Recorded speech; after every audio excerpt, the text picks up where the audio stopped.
Yoga Yoga Yogeshwaraya Bhuta Bhuta Bhuteshwaraya Kala Kala Kaleshwaraya Shiva Shiva Sarveshwaraya Shambho Shambho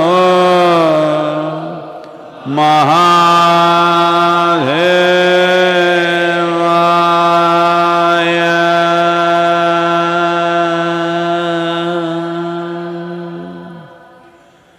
Yoga Yoga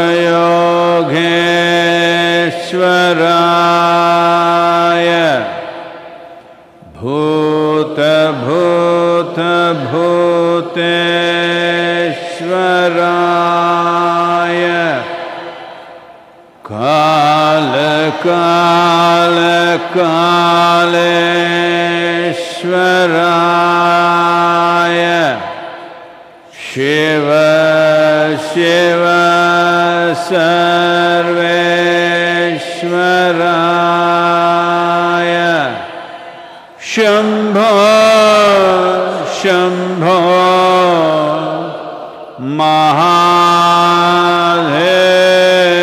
Mahadevaya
Jananam sukadham maranam karunam milanam maduram smaranam karunam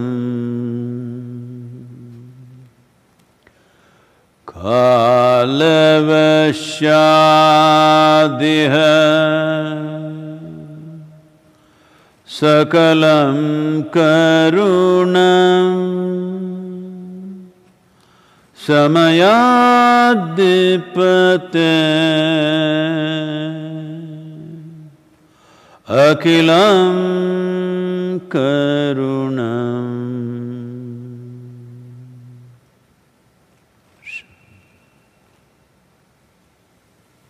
Namaskaram. Namaskaram.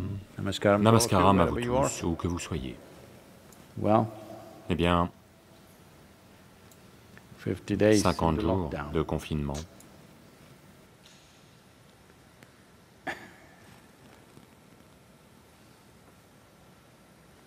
Tamil Nadu, Le Tamil or Nadu, the government of ou Tamil le Nadu, gouvernement du Tamil Nadu, has extended a the prolongé lockdown le till the confinement end of the jusqu'à la month. fin du mois.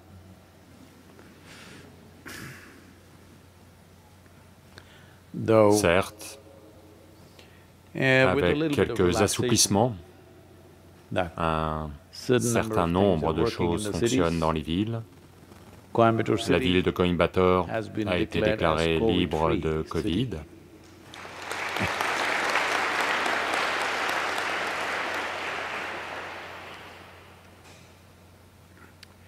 Fortunately, Heureusement, more than plus de 80% 80% of de all the toutes les infections contaminations, or the COVID toutes les infections in the infections country Covid dans le pays is sont restricted cantonnées only à to 30 seulement districts 30 in the districts country, du pays, which is a ce wonderful qui est thing, merveilleux, that in some que way d'une certaine façon, we managed to on ait contain réussi it. à le contenir.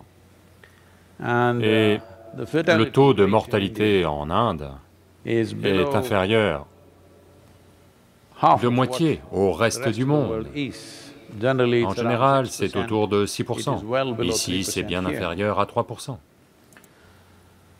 Many De factors nombreux involved, facteurs entrent en jeu, but mais that is ça a making it l'air look prometteur. promising that D'ici by the end of la the fin du month, at mois, least il there could pourrait y be avoir much bien more plus relaxation. d'assouplissement. But Mais relaxation assouplissement does not ne veut pas mean dire we can qu'on give peut up on arrêter social la distancing. distanciation sociale. In all the Dans queues toutes les that they queues stand qu'il y in a en India, Inde, they must ils have an doivent umbrella. tenir un parapluie.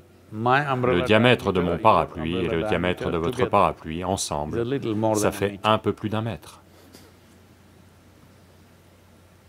Nice way. Une belle façon de s'y prendre. It's better to carry an Mieux umbrella vaut avoir un anytime. parapluie à By tout the end of moment. this month, D'ici la fin du there will mois, be monsoons. il y aura la mousson. Good to have a C'est bien de practice of s'entraîner carrying an umbrella à porter un in the parapluie en été. summer.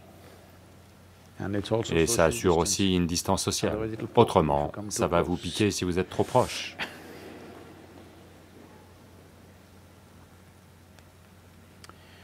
Well, Eh bien, I think je the crois death que le toll in the nombre de world has morts dans le crossed monde a dépassé 300,000. 300 000 Still et ça continuing. continue.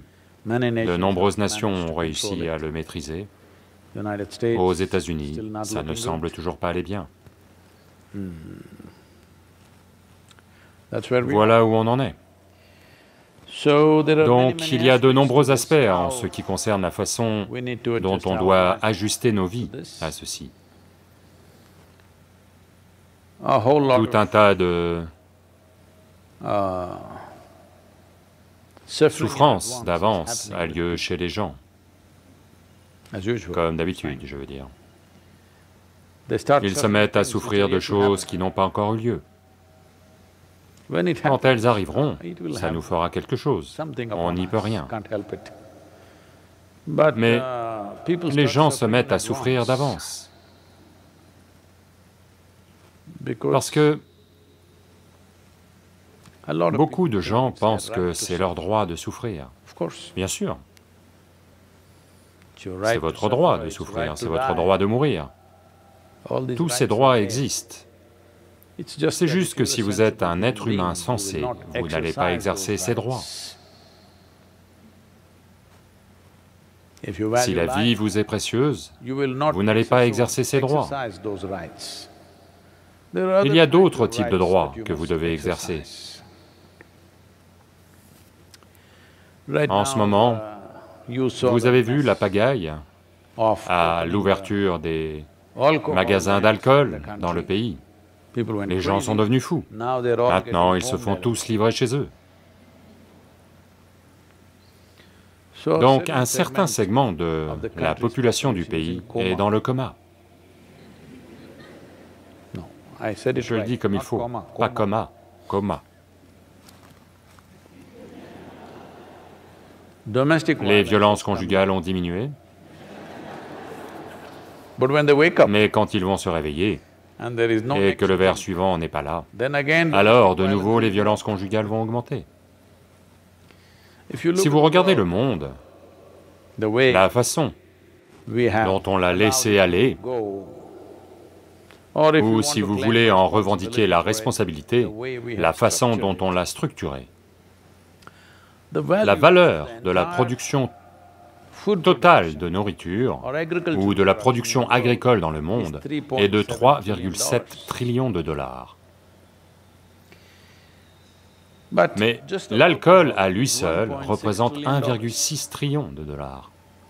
Les drogues et le tabac réunis représentent 1,2 trillion de dollars. Donc en tout, vous avez 2,8 trillions de dollars d'alcool, de tabac et de drogue. Je ne parle pas de médicaments, je parle de drogue. Vous comprenez, pas vrai?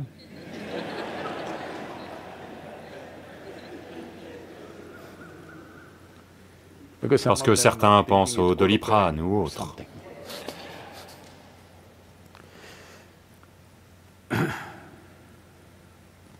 Donc, c'est ainsi que nous avons laissé le monde évoluer, ou bien c'est ainsi qu'on l'a structuré. Il y a beaucoup d'autres statistiques plus horribles. Je ne veux pas vous gâcher la soirée, donc on va s'en passer, mais ceci est suffisant. 2,8 trillions de dollars d'alcool, de tabac et de substances hallucinogènes, et 3,7 trillions de dollars de nourriture. Donc, je crois que dans pas longtemps, ça va dépasser la nourriture. C'est l'impression que ça donne. Donc maintenant, les gens s'inquiètent. Après le Covid, que vais-je faire? Après le confinement, que vais-je faire? Aurais-je un emploi? Aurais-je une affaire? Vais-je faire ceci? Vais-je faire cela? Oui, c'est une inquiétude économique. Mais étant des êtres humains, on trouvera un moyen. Est-ce que ce sera facile? Non. Est-ce que ce sera très difficile? Non. Oh, Sadhguru, vous parlez en termes contradictoires, oui et non au sujet de la même chose. Ce sera très difficile si vous êtes coulé dans du béton. Votre mental est en béton, vos émotions sont en béton, votre confort physique est en béton. Si vous devez faire quelque chose d'un peu différent, ça fera très mal. Si vous êtes souple, ce sera très différent. Mais ça n'a pas forcément besoin d'être très difficile. En yoga, je crois que c'est Krishna qui a dit ça. Il a dit « Yogastha kuru karmani ». D'abord, établissez-vous en yoga, puis agissez.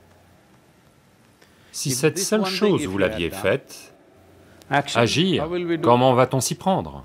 Selon ce que la situation exige, mais ma manière d'être n'est pas déterminée par ce que je fais. Alors qu'est-ce que ça fait? Ce qui est nécessaire, c'est ce que je vais faire. Eh bien, on s'inquiète pour les gens qui pourraient commencer à être affamés. En ce moment, le gouvernement de l'Inde, comme presque tous les autres gouvernements du monde, ont créé des mesures économiques qui tentent de toucher un maximum de personnes, des mesures colossales.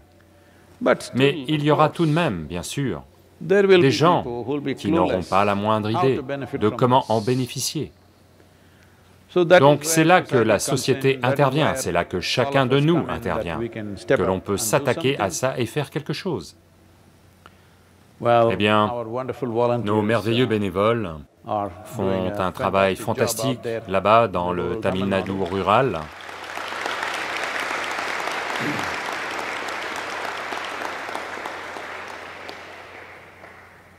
Non seulement ils fournissent de la nourriture, mais ils veillent aussi, avec les autorités et les structures gouvernementales, ils veillent à ce que cette région n'ait pas encore un seul cas.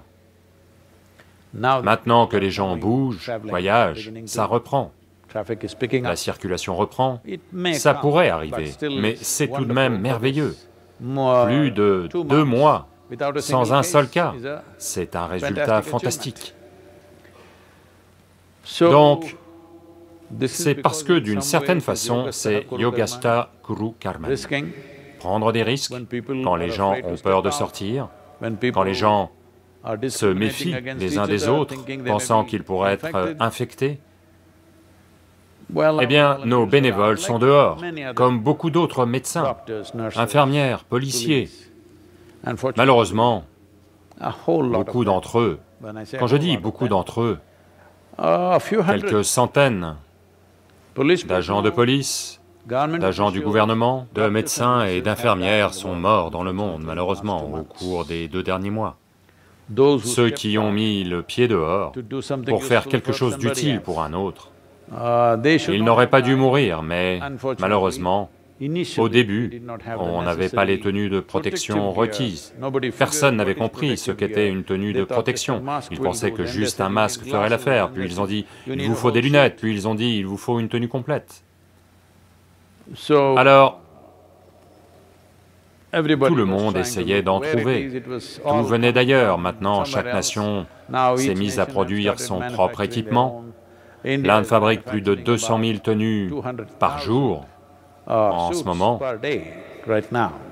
Plus de 200 nouvelles entreprises ont vu le jour et font ça. On n'en importe plus, ce qui est un très grand changement. Donc, beaucoup de choses ont été faites, mais dans une crise comme celle-ci, ça semble toujours insuffisant. Donc, que fait-on? Que font tous les autres dans le monde? Établissez-vous en yoga et ensuite agissez. Alors, Sadhguru, devrais-je me mettre dans une posture de yoga et ensuite agir? Quand vous êtes dans une posture de yoga, vous devez juste y rester. Vous ne devez pas agir. On parle de yoga, pas de yogasana. Vous établir en yoga veut dire que vous avez un certain sentiment d'unité avec le monde qui vous entoure. Quand vous voyez une autre vie, vous vibrez d'une certaine façon. Vous n'êtes peut-être pas complètement unis, mais d'une certaine façon, un petit peu. Cela veut dire qu'une petite touche de yoga a lieu, une union. Yoga signifie union, un peu d'union a lieu. Vous ne vous baladez pas comme un rocher. Pourquoi dois-je insulter les rochers? Ils sont si beaux.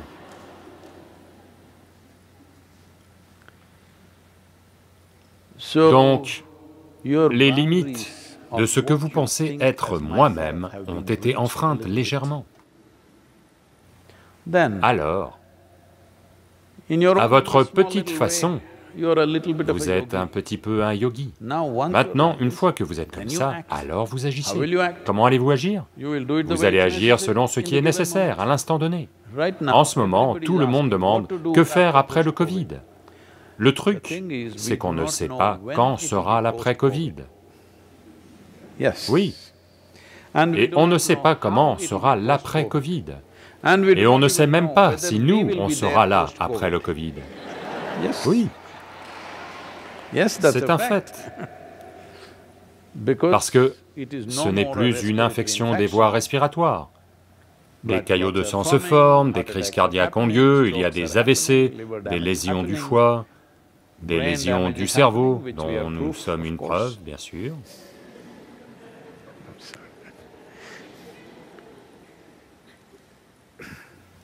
C'était une blague visant quelques personnes ici. Donc, on ne sait pas combien vont survivre, ne pas faire partie des victimes, combien seront gravement atteints. On ne le sait pas, parce que ce n'est pas encore confirmé, personne ne nous a donné d'image claire. Si vous êtes infecté et que vous vous en sortez, ensuite vous êtes immunisé. Il n'y a pas de constat précis là-dessus. Ça peut vous reprendre encore et encore et encore. Ça pourrait endommager votre système. Donc, quand on ne connaît pas une situation, ça ne sert à rien de faire des hypothèses stupides pour essayer de se donner confiance. Cette confiance pourrait s'avérer mortelle. Il vaut mieux être conscient, vigilant et prévenant dans l'action. Et attendons de voir comment la situation évolue. Mais vous êtes établi en yoga. Quelle que soit la situation qui se présente, on fera de notre mieux dans la situation donnée. Même en ce moment, c'est ce qu'on fait. Ce n'est pas une situation parfaite, tout le monde s'en plaignait il y a 2 mois. Maintenant, soudain, ils pensent, maintenant tout est parfait. L'après-Covid sera vraiment terrible. Ceci est arrivé. Shankaran Pillai retrouve un ami un soir. Et l'ami lui demande, « T'as un nouveau boulot, n'est-ce pas? Comment ça se passe ?»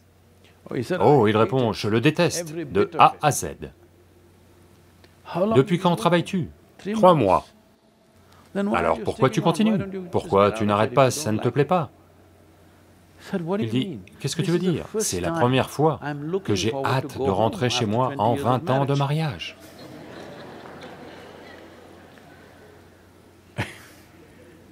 En ce moment, il y a beaucoup de gens qui sont impatients d'aller travailler. Confinés, ils ne sont pas sortis de chez eux. Ils veulent désespérément aller au travail maintenant, ce qu'ils n'ont jamais voulu toute leur vie. Donc, bien des choses changent comme ceci. On ne sait pas quelle est la situation, donc le mieux c'est de nous maintenir en bonne forme. J'ai dit 10%, mais maintenant le confinement est prolongé au Tamil Nadu. Peut-être que beaucoup d'autres États vont faire de même dans ce pays. Certaines autres nations l'ont déjà fait, jusqu'à la fin du mois. Donc on doit s'améliorer d'encore 10%. Physiquement, mentalement, émotionnellement, au niveau de notre énergie et nos compétences. 10% de plus d'amélioration. Parce que le prix que vous payez, disons par exemple, on pourrait prendre tous les 4, mais le prix que vous payez pour quelque chose de très simple comme... vous avez des émotions à propos de tout. Quelqu'un dit quelque chose, vous devenez comme ceci, quelqu'un fait quelque chose que vous n'aimez pas, vous devenez comme ça. Maintenant, une fois que vous êtes comme ça, vous ne savez pas ce que ça va vous coûter en ce qui concerne votre vie. Ça détruit le potentiel même de votre existence.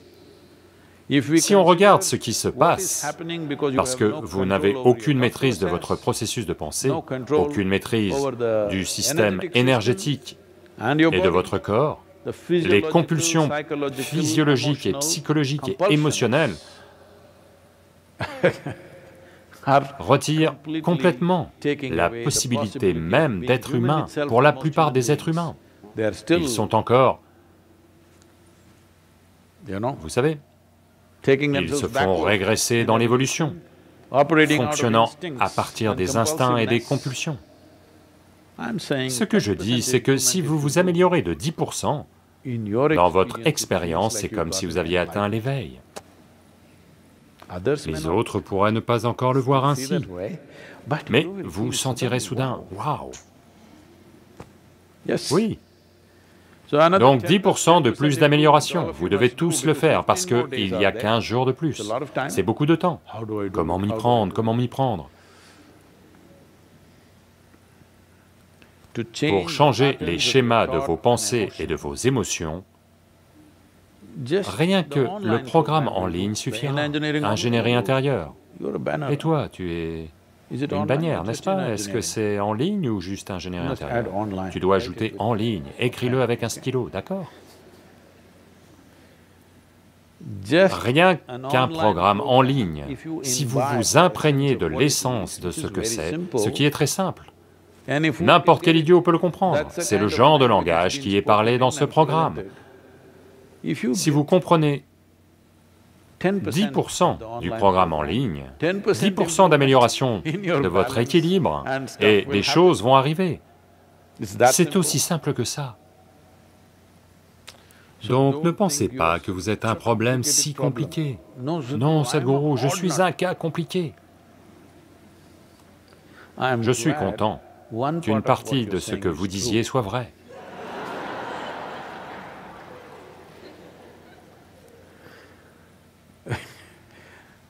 Compliqué n'est pas vrai. L'autre partie est vraie. J'apprécie vos efforts, pour être honnête, à au moins 50%. Ceci est arrivé. Il y avait un gourou. Je pense que cet incident a eu lieu il y a 170-180 ans, sur les berges de la Narmada. Donc le gourou, comme vous savez, ceci faisait partie de cette culture, vous preniez toujours un bain. Dans un pays tropical, un grand plaisir le matin est d'aller se plonger dans la rivière, ce qu'on ne peut pas faire dans les pays froids. Donc en Inde, aller piquer une tête dans la rivière est un grand plaisir. Chaque matin, la plupart des gens ne prenaient leur bain du matin qu'en allant à la rivière.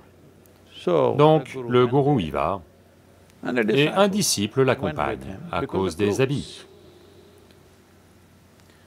Donc le gourou entre dans la rivière, s'y baigne, et est sur le point de sortir, puis il voit un scorpion qui flotte désespérément sur l'eau. C'est une arachnide, ce n'est pas une créature qui nage. Mais d'une manière ou d'une autre, il est tombé dans la rivière et se fait emporter. Donc peu importe ce que vous pensez du scorpion, le scorpion pense qu'il est une vie très importante.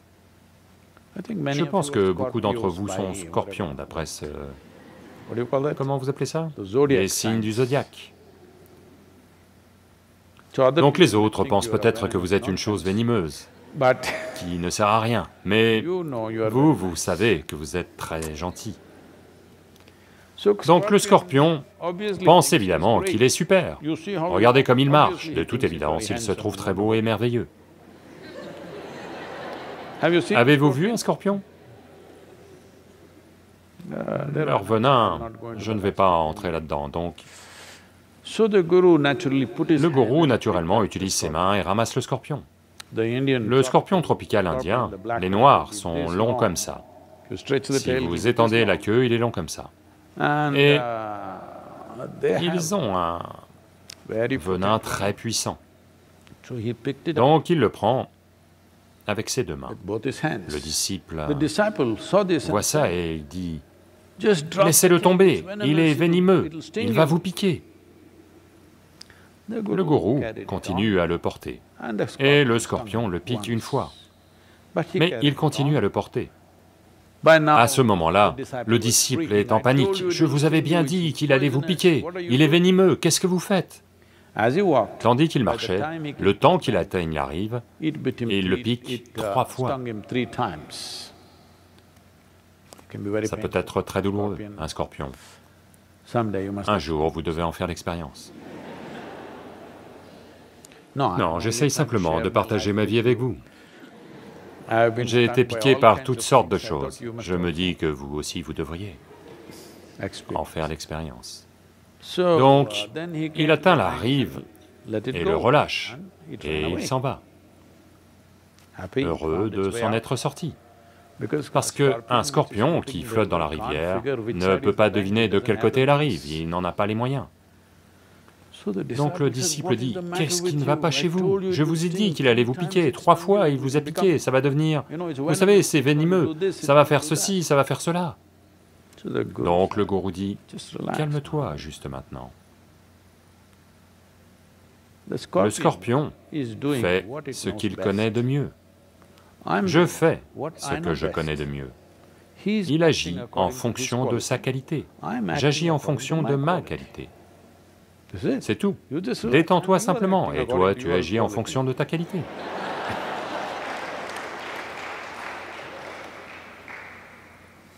Un scorpion dans cette vie n'a pas la possibilité d'évoluer en un perroquet, ou en un aigle, ou en un être humain. Il n'a pas cette opportunité. Donc il va faire ses propres trucs. Vous, c'est possible. Pendant ces 15 jours, 10% d'amélioration. Vous pouvez y arriver. Oui. Donc, vous avez juste à faire ça. C'est une très grande opportunité. Mais Sadhguru, mon affaire, mon travail, tout cela va arriver. Quand ça arrivera, on verra. On ne sait pas si on aura du travail. Ou si nous aussi on devra également aller s'asseoir quelque part. Une autre fondation va venir et nous donner à manger. Oui, je vous le dis, nous offrons de la nourriture à des milliers de personnes, pas par magnanimité, simplement par humanité, c'est tout. Donc demain, si on n'a pas à manger, peut-être qu'une autre fondation va arriver et nous donner à manger, on la prendra et la mangera avec joie. Moi oui. Allô? Toute ma vie, j'ai principalement mangé chez les autres, d'accord? C'est grâce à eux que je suis bien nourri. Oui. Donc, comment sera la situation? À quel point elle sera bonne ou mauvaise? On ne sait pas, on n'a pas à peindre un tableau dont on ne sait rien pour le moment. Mais l'important, c'est d'être équipé de telle sorte que, quel que soit le fichu tableau, vous serez un bon élément de ce tableau. Ça, on peut le faire. Ça, on peut le faire. Et c'est tout ce que vous pouvez faire, vous devez le savoir. Cette génération de gens a vécu dans trop de confort et ils ne savent pas ce que c'est. Dans quelques pays, malheureusement, ils traversent des choses terribles. Mais la majeure partie du monde a vécu dans trop de confort. Si vous supposez que l'on confisque tous vos téléphones portables, et on installe quelques cabines téléphoniques, vous savez, beaucoup de cabines, tout autour du centre de yoga. Vous avez simplement à vous tenir debout là, vous devez faire ça, un numéro à 10 chiffres à chaque fois. Oh, vous allez devenir fou, parce que vous êtes habitué à... D'accord? Mais on a tous vécu comme ça. Il n'y a que maintenant qu'on a ces téléphones. Il fut un temps où je passais 50 à 100 appels par jour, mon doigt me faisait mal. C'est le seul doigt qui rentre, le petit doigt est trop faible pour ça. Ces deux-là ne rentrent pas dans ce téléphone noir. Après avoir passé 60, 70, 80 appels, même mon doigt faisait mal. Ce que je dis, c'est que, au fur et à mesure de l'avancée des technologies et du confort, les êtres humains deviennent trop, que dire, ils ont un sens de ce qui leur est dû, qui est destructeur. Donc le virus, ce n'est peut-être pas son intention, mais on peut traiter le virus comme notre gourou. Je vous l'ai dit, vous devez voir Sadhguru en toute chose. Oui. Parce que si vous n'apprenez pas de ceci, alors quand allez-vous apprendre? Le virus n'a aucune intention de nous enseigner quoi que ce soit, il veut juste vivre. Mais malheureusement, vous mourrez trop vite. Mais pas les Indiens, ils leur fournissent un bon habitat. Donc, voilà une occasion pour chacun d'entre nous de faire des efforts. Imaginez juste un monde, si chaque être humain sur cette planète est 10% meilleur dans les 15 prochains jours, quel beau monde! Combien de problèmes disparus? 10% disparus veut dire, ce qui reste, vous le gardez un certain temps, que faire? Donc, ceci doit être abordé de façon réaliste, pas de façon fantaisiste. Shankaran Pillai décide de rentrer dans l'armée indienne.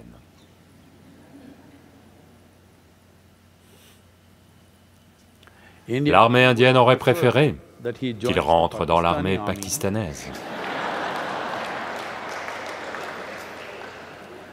Mais, en tant que citoyen indien, il ne peut intégrer que cette armée.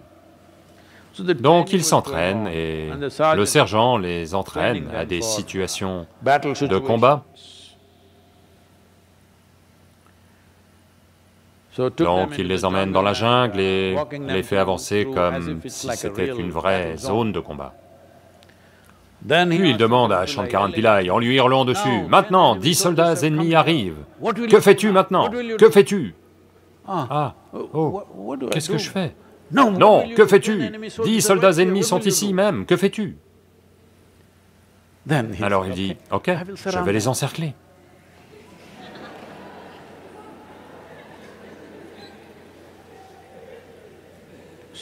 Donc, on ne connaît pas encore la nature de la situation dans laquelle on entre. Vous pouvez soit... Les gens pensent qu'ils doivent parler de façon positive ou négative. Certains disent, dépeigne un sale tableau d'un terrible... Vous savez, un tableau terrible de ce que sera l'après-virus.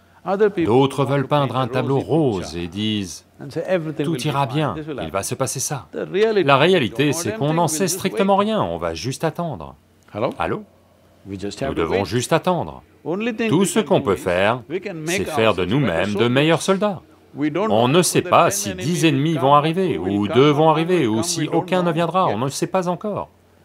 En fonction de ça, on agira à ce moment-là. En ce moment, la seule chose, c'est de faire de nous des soldats véritablement merveilleux. Peut-être que l'ennemi va arriver, peut-être qu'il n'arrivera même pas. C'est comme ça que ça devrait être. Cette question est de Vishvesh. Namaskaram Sadhguru. Au cours des derniers mois, alors que le coronavirus faisait la une, il y a eu un désastre silencieux d'une ampleur bien plus grande, qui s'est abattu sur l'Inde et le reste du monde. Il s'agit des pénuries d'eau et de la dégradation de l'environnement et des paysages. Comment aborder les nombreux problèmes liés à ça?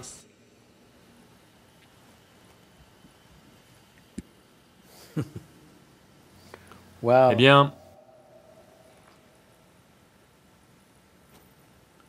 il y a bien des pénuries d'eau, mais heureusement, cette année, dans quasiment tout le pays, à l'exception de quelques zones, il y a eu des pluies d'été. Grâce à cela, ça ne s'est pas transformé en des situations extrêmes. Habituellement, au mois de mai, maintenant c'est la mi-mai, chaque goutte d'eau présente en surface, sous la forme de lacs, d'étangs et ainsi de suite, aurait séché à cette saison. Mais cette année, heureusement, ou peut-être, parce que les niveaux de pollution sont très bas dans l'air, il y a eu assez de pluie. Je me souviens, quand j'étais enfant, au cours de l'été, ils disaient, « Aujourd'hui, c'est Ugadi, la pluie d'Ugadi arrive. » Elle arrivait toujours. Il se met à faire un peu chaud au mois de mars, ils disent « Ugadi arrive, c'est un festival, c'est le jour de l'an Telugu et Kannada. » Ils disaient « Le jour d'Ugadi ou le jour suivant, il va pleuvoir. » Il pleuvait toujours. Tous ces schémas qui existaient ont été sérieusement perturbés. Probablement que l'une des raisons est la chaleur dans l'air, le nombre de machines, de voitures et d'usines, et tout ce qui tourne. Cette année, probablement, la tendance revient, en quelque sorte. Peut-être, je ne fais que présumer, peut-être que c'est parce qu'il n'y a pas autant de fumée et de chaleur dans l'air, possible. Donc, aujourd'hui, il n'y a qu'un seul problème, on a oublié tous les autres problèmes du monde. Il n'y a qu'un seul problème, le problème du virus. Mais il y a tant d'autres problèmes. L'un d'entre eux est la dégradation de l'environnement, la grave dégradation qui a lieu dans le monde. Dans ce cadre, que ce soit la dégradation économique ou le virus aujourd'hui ou une autre pandémie dans 10 ans ou quoi que ce soit, au cas où quoi que ce soit arrive, une chose importante, c'est que, on en parle depuis plus de 20 ans, j'en parle, au moins 30% du régime alimentaire humain devrait provenir des arbres. Si 30% de l'alimentation des êtres humains devient des fruits, eh bien, c'est une supposition au pif. Peut-être que la consommation de médicaments pourrait diminuer de 20 à 30%. La charge sur le système de santé diminuera, les gens seront bien plus agiles, intelligents, meilleurs, à tous les égards. Mais on n'a pas investi là-dedans suffisamment. Ça commence à arriver, mais pas suffisamment. En Occident,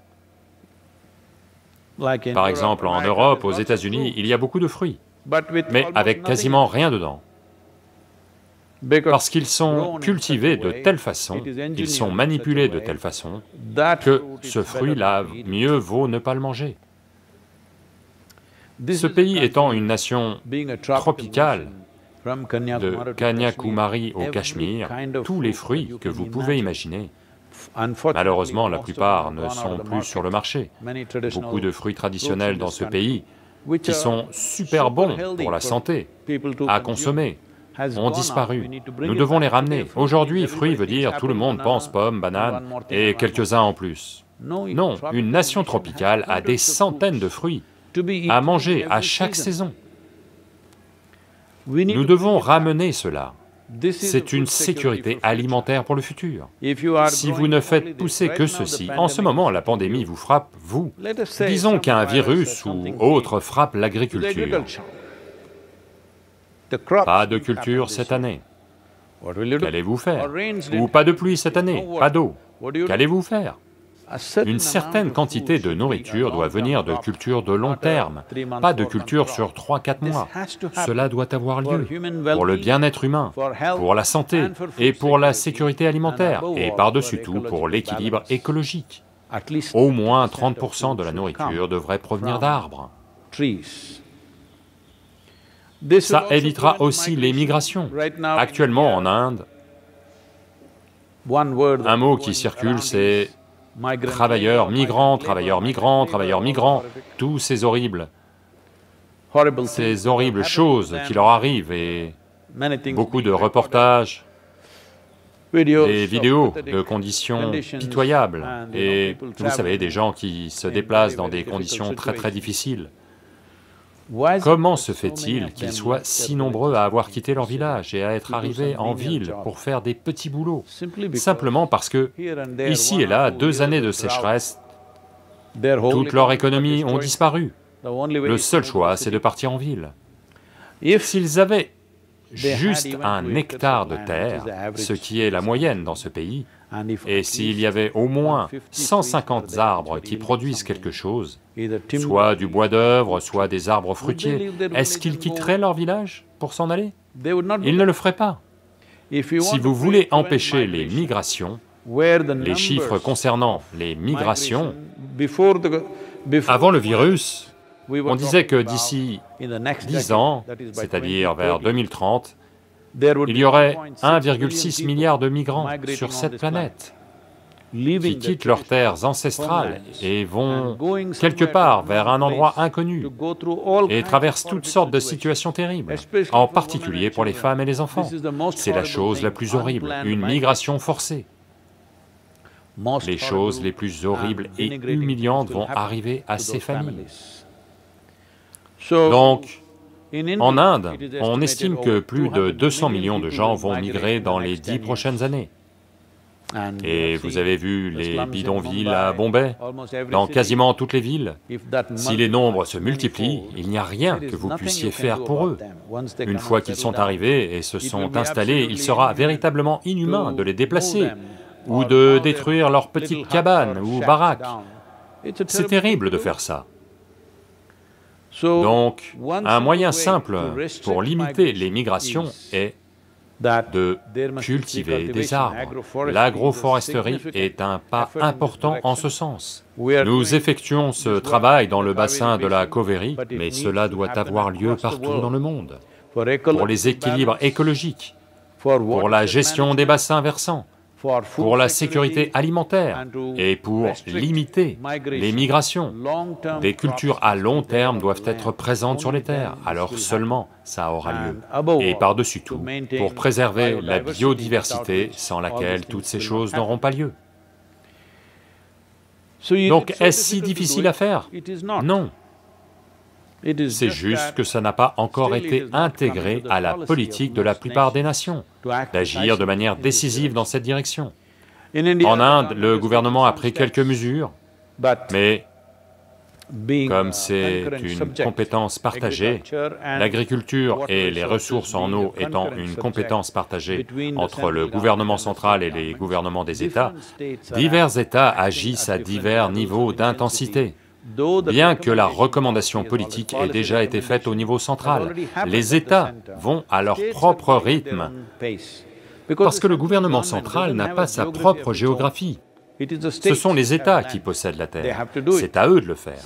Certains États avancent bien, d'autres vont lentement. Maintenant avec le virus, tout est oublié, la seule information c'est le virus. Maintenant, avec ce problème de travailleurs migrants et les atrocités qu'ils endurent en termes de souffrance, ça doit être une bonne leçon pour nous pour comprendre que nous devons limiter cela. Ce sera limité, pas en les contrôlant de force, mais en faisant en sorte que vivre dans un village soit lucratif pour eux. Ils doivent avoir un moyen de subsistance, alors ils ne partiront pas vers les villes. Donc, ceci est un problème majeur sur la planète. C'est la raison pour laquelle nous sommes en train de lancer ce mouvement, Conscious Planet ou Planète Consciente.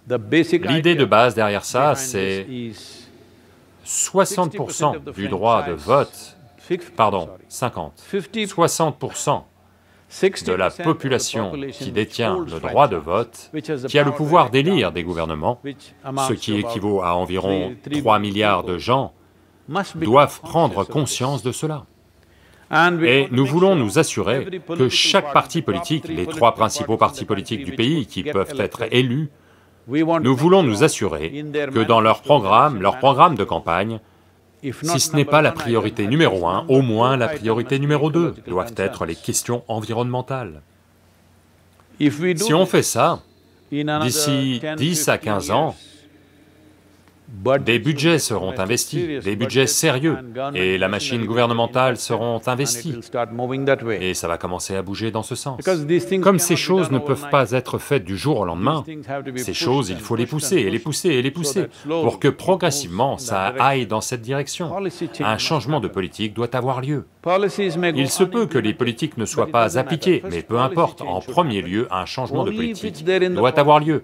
Ce n'est que si cela figure dans la politique que vous pouvez exercer des pressions sur les gouvernements. Si ce n'est pas dans la politique, vous n'avez pas à faire pression sur le gouvernement, parce que ça ne fait pas partie de leur politique. Donc la première chose, c'est la politique. Des changements de politique doivent avoir lieu. Dans chaque région latitudinale, les régions équatoriales, tropicales, subtropicales et tempérées, nous avons diverses prescriptions quant à ce qui devrait s'y passer. 5 choses simples doivent avoir lieu, chaque citoyen doit en être conscient. C'est ce qu'on cherche, mais avec le virus, Les événements que nous avions prévus ont dû être reportés quasi indéfiniment, donc on est en train de chercher d'autres façons de s'y prendre.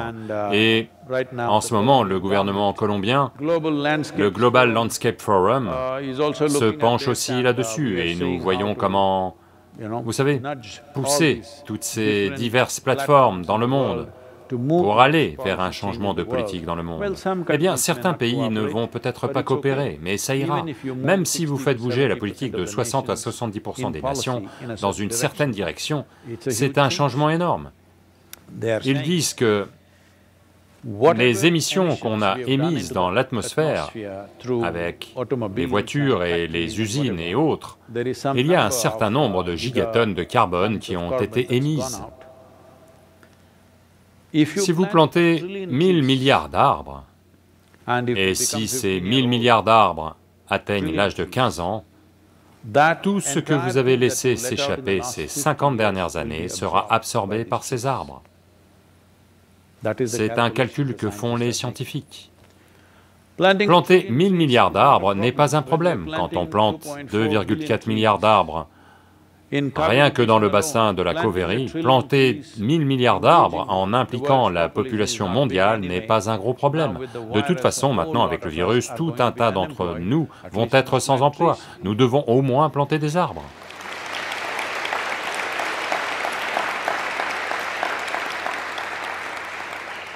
Voyez, même moi, je suis sans emploi. Donc, nous devons à coup sûr saisir cette opportunité. Si l'on ne peut pas maintenir l'économie à fond, nous devons au moins procéder à des restructurations écologiques, c'est le meilleur moment pour le faire. L'économie est au ralenti, nous pouvons aussi bien procéder à des restructurations écologiques dans toutes les mesures du possible. Il y a beaucoup de choses à faire, pas seulement planter des arbres, mais mettre le sol du monde à l'ombre est un aspect très important.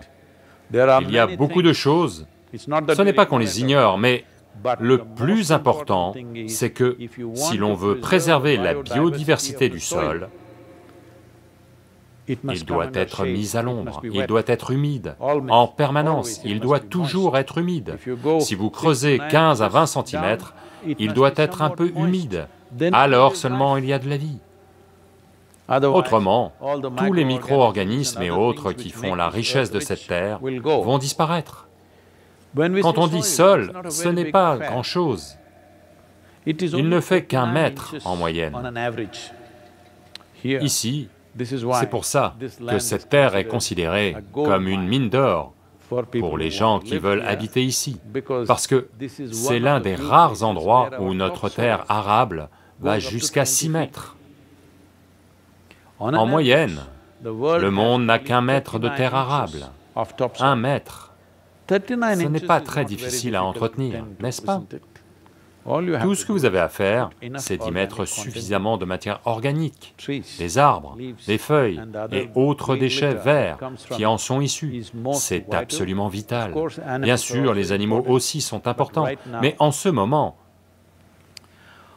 parmi les 51 millions de kilomètres carrés de terre qui sont utilisés pour l'agriculture dans ce monde, 40 millions de kilomètres carrés de terre sont utilisés pour l'élevage des animaux et pour les nourrir. C'est-à-dire que 77% des terres agricoles sont utilisées pour l'élevage des animaux. Eh bien, si vous renoncez à 50% de la consommation de viande dans le monde, vous allez libérer 20 millions de kilomètres carrés de terre pour planter des arbres. Vous pouvez planter plus de 1000 milliards d'arbres juste là. Ce n'est pas difficile à faire s'il y a une politique.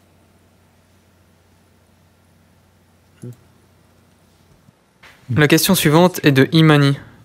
Namaskaram Sadhguru. En tant qu'artiste, je veux savoir si mon art peut aider à dépasser mes tendances. Eh, qui me fait concurrence?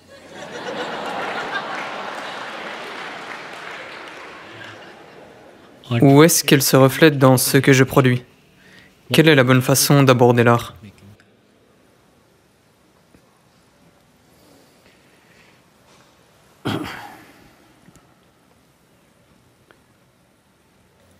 À l'instant, aujourd'hui, ils viennent de me livrer une dizaine de toiles parce que je suis censé peindre dans les prochains jours. Donc là, j'ai de la concurrence.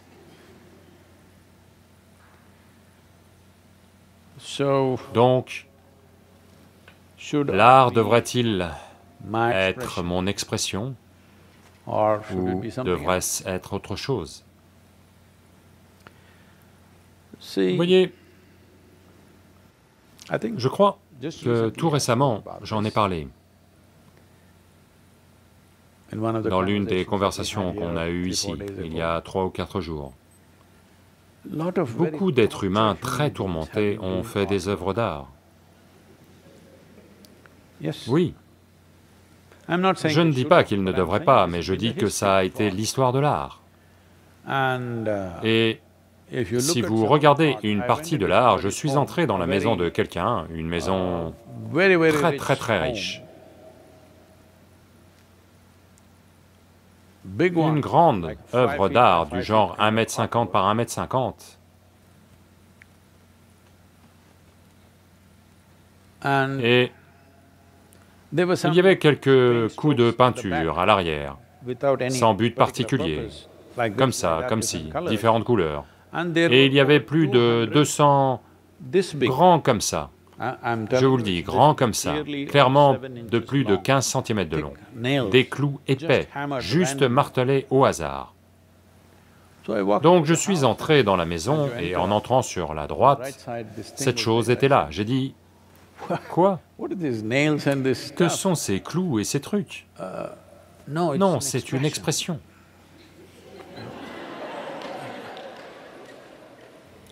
Si c'est ça qui se passe dans votre mental, vous ne devriez pas exprimer quoi que ce soit.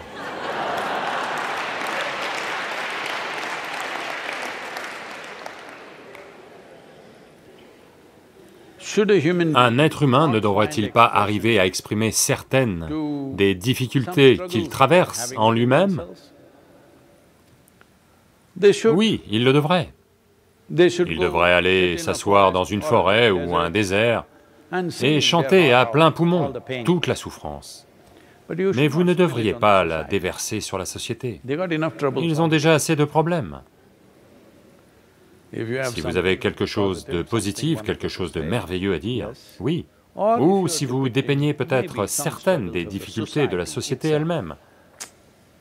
D'accord, mais vos bêtises, du moins c'est ma façon de voir la vie. Si jamais des bêtises me viennent, je me dis que c'est mon problème de ne jamais les déverser sur quiconque. Donc, vous avez attrapé un petit, pas ce virus, un autre petit quelque chose, et vous avez envie de cracher. Vous le crachez sur quelqu'un, c'est ça? Allô? Quand vous toussez, c'est une toux sèche, ce virus ne vous donne pas de glaire. Vous avez des glaires. Donc, puisque c'est comme ça que vous vous exprimez, vous crachez sur ce gars qui est assis ici. Qu'est-ce que c'est que cette expression? Donc, que ce soit les glaires de votre gorge ou les glaires de votre mental, d'après moi, ce sont les mêmes choses. Donc, l'art devrait-il être l'expression de ce qui se passe en vous? Si ce qui se passe en vous est si beau, allez-y s'il vous plaît. Autrement, l'art est en général un petit reflet de la création. Vous en avez capturé une certaine partie qui est belle. Vous ne pouvez pas capturer le tout. Vous voulez imiter le Créateur, un peu, à votre propre petite façon. Comme vous ne pouvez pas capturer tout le cosmos, vous avez attrapé un bout, vous avez peut-être peint une feuille ou une fleur ou un oiseau ou quelque chose.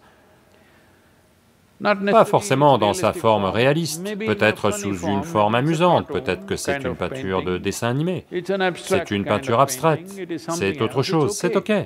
Mais quoi que vous fassiez, ce ne sont que des images que vous avez collectées de ce qui vous entoure, il n'y a rien d'autre pour vous.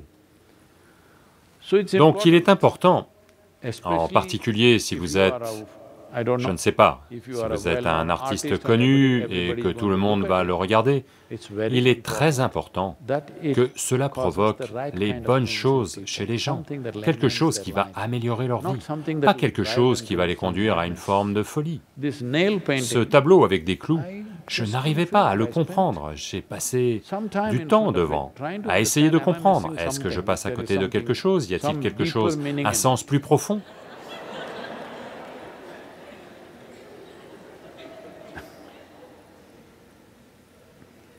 Donc,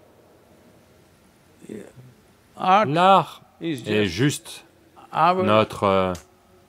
Comme on se sent un peu jaloux du Créateur, nous aussi on veut faire quelque chose.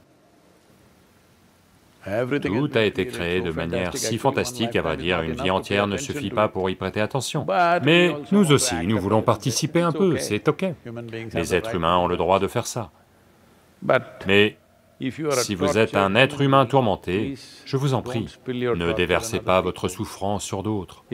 Si vous êtes un être humain tourmenté, vous devez vous retirer, c'est ce que je dirais. Oh, si je me retire, ma torture va s'accroître. Soit elle va s'accroître, soit vous allez guérir, l'un ou l'autre va avoir lieu à coup sûr. Parce que il est important pour nous de le comprendre. Une situation sociale, que ce soit la petite unité de la famille, ou la société plus largement, ou la nation, ou le monde, les êtres humains ont beaucoup de problèmes. Que ce soit au sein de la famille, au sein de la société, au sein d'une institution, où que ce soit. Il est important pour nous de comprendre que nous montrons notre meilleur à tout le monde. C'est important. Oh, dois-je faire semblant? Non, ce que je dis, c'est que vous devez vous corriger. Je ne dis pas, si vous êtes tourmenté, vous devez sourire à tout le monde. Je dis, corrigez-vous, bon sang. Pourquoi devez-vous faire semblant? Si vous ne pouvez pas corriger vos pensées, vos émotions, vos tortures, si quelqu'un d'autre vous torture, vous ne pouvez pas corriger ça, ce gars doit vous corriger. Les clous. Mais si vous vous tourmentez vous-même, vous pouvez arrêter. Oh, c'est aussi simple que ça? Ça l'est. Pourquoi pensez-vous que je perde mon temps à vous enseigner cette ingénierie intérieure partout? Parce que je pensais que vous alliez vous corriger, bon sang. Ça a tout ce qu'il faut pour vous transformer. Parce que, vous savez, dois-je parler de ma torture? Oui. Oh, il y a bien des années, il y a 39 ans, tout à coup j'ai réalisé que ça ne demande rien d'être en extase. Si je ne sème pas la pagaille en moi-même, avec mon mental, je suis extatique. Alors je me suis dit, en 2 ans et demi, je vais rendre le monde entier extatique. Mais il m'a fallu un certain temps pour comprendre à quel point les gens sont investis dans leur malheur. Ils portent leur fichu malheur comme leur richesse. Pour leur faire comprendre que votre malheur n'est pas une richesse, c'est de la saleté, alors ne l'enchâssez pas dans des œuvres d'art, votre saleté. Ne la jetez pas sans cesse sur d'autres, votre saleté. Votre malheur est votre saleté, que ça vous plaise ou non. Je sais que le cinéma, l'art, ceci, cela, ont pu faire l'éloge de la souffrance. Les religions ont fait l'éloge de la souffrance de façon considérable. Ceci est arrivé. Shankaran Pillai et sa femme conduisaient une Ford Mustang. Ils viennent juste de l'acheter, ils vivent au Texas. Ils ont acheté une Ford Mustang, 600 chevaux, et elle est rapide. Et elle n'est pas aussi facile à contrôler qu'une Ferrari. Est-ce que je dis, fais une bourde? Je dois... C'est à peu près le même genre de puissance, mais pas le même genre de contrôle. Alors Shankaran Pillai étant... voulant impressionner sa femme, l'a fait vrombir. Avant d'atteindre la dernière vitesse, ils atteignent le paradis.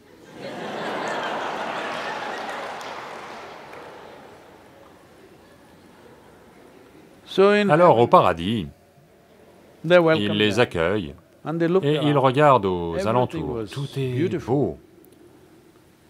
Alors il demande, y a-t-il du golf au paradis? Ils disent oui.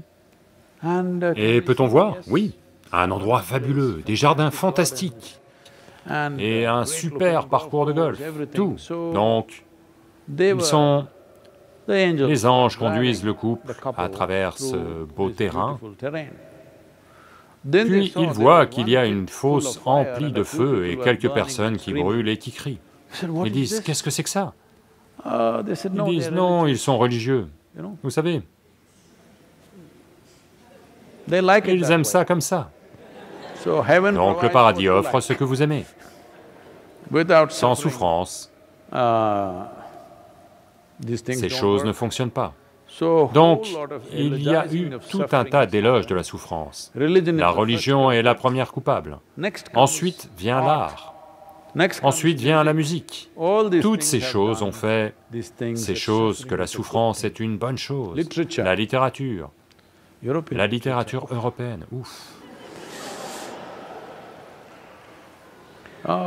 Intellectuellement, c'est merveilleux. J'ai lu tout ça, Dostoïevski, Tolstoï, Camus et Kafka. Ouf. Quelle souffrance! Des souffrances incroyables. Faisant d'une manière ou d'une autre l'éloge de la souffrance, que la souffrance est le seul moyen d'être profond. Vous voyez, c'est la vérité pour la plupart des êtres humains. La douleur est la chose la plus profonde dans leur vie. La joie n'est pas tellement profonde, l'amour n'est pas tellement profond. Ils n'ont jamais goûté à la profondeur de l'extase. La douleur est la chose la plus profonde. Si vous ne comprenez pas ce que je dis, prenez une épingle et piquez-vous juste.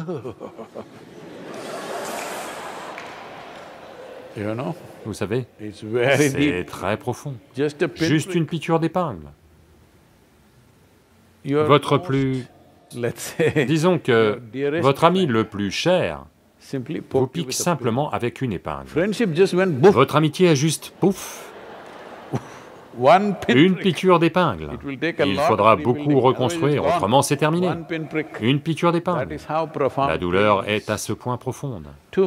Pour rendre votre félicité plus profonde que la douleur, ça va demander de travailler un peu sur vous.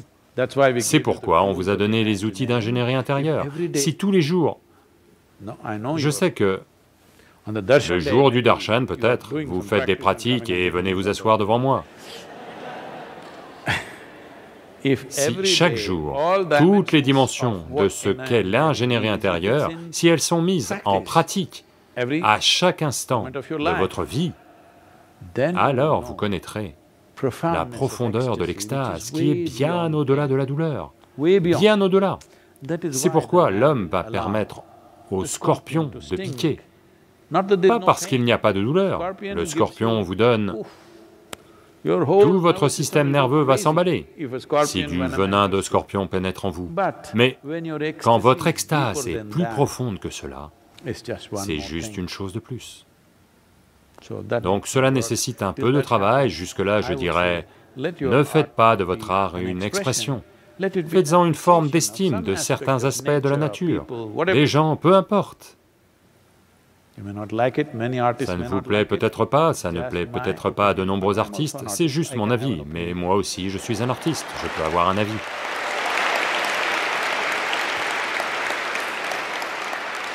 Nouveau, nouvel artiste, mais un artiste. Au moins j'ai vendu un tableau.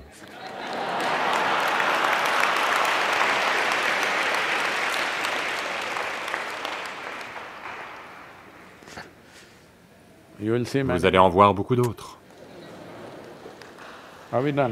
Est-ce fini? Je suis désolé, il est l'heure. C'est quoi?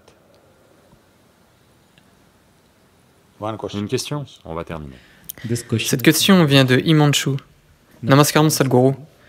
Vous dites souvent Yogaratova, Bogaratova. Je veux savoir ce que le bogi. Comment le bogi peut atteindre l'éveil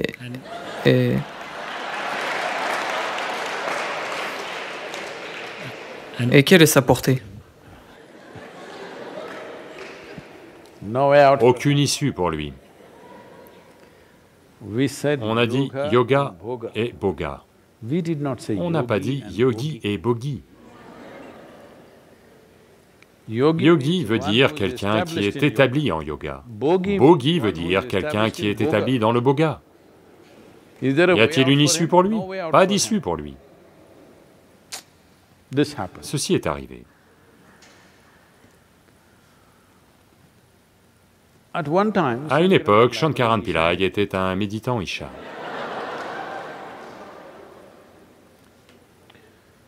Donc il médite avec diligence, puis il se marie. Il médite depuis plus de 15 ans. Maintenant il se marie. L'épouse a une stratégie. Toute chose qui était liée à son mari, avant qu'elle n'arrive, doit être bannie, l'une après l'autre. Donc, tous ses amis, un par un, sont largués.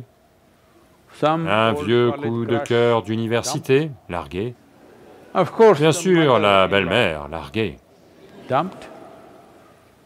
Mais une chose la nargue, et après quasiment 5-6 ans de mariage, une chose perdure, et Shankaran Pillai n'est pas prêt à y renoncer. C'est son tapis de méditation. Vous savez, le logo Isha et... Quel est le slogan dessus? Juste un symbole et un logo Isha. Il ne veut pas abandonner son tapis de méditation. Un jour, le matin, il se réveille et veut faire sa sadhana du matin. Il cherche et cherche son tapis de méditation. Impossible de le trouver. Puis il demande à sa femme, « Qu'est-il arrivé à mon tapis de méditation ?» Elle dit, « Il a atteint le nirvana. »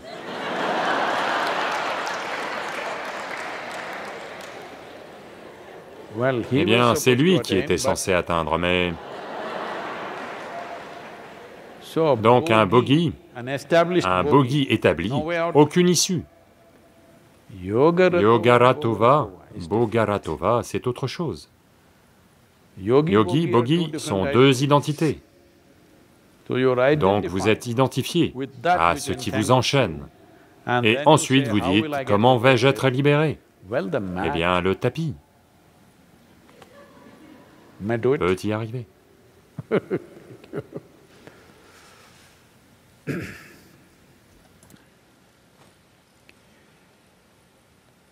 Yoga Yoga Yogeshwaraya Bhuta Bhuta Bhuteshwaraya Kala Kala Kaleshwaraya Shiva Shiva Sarveshwaraya Shambho Shambho Mahadeva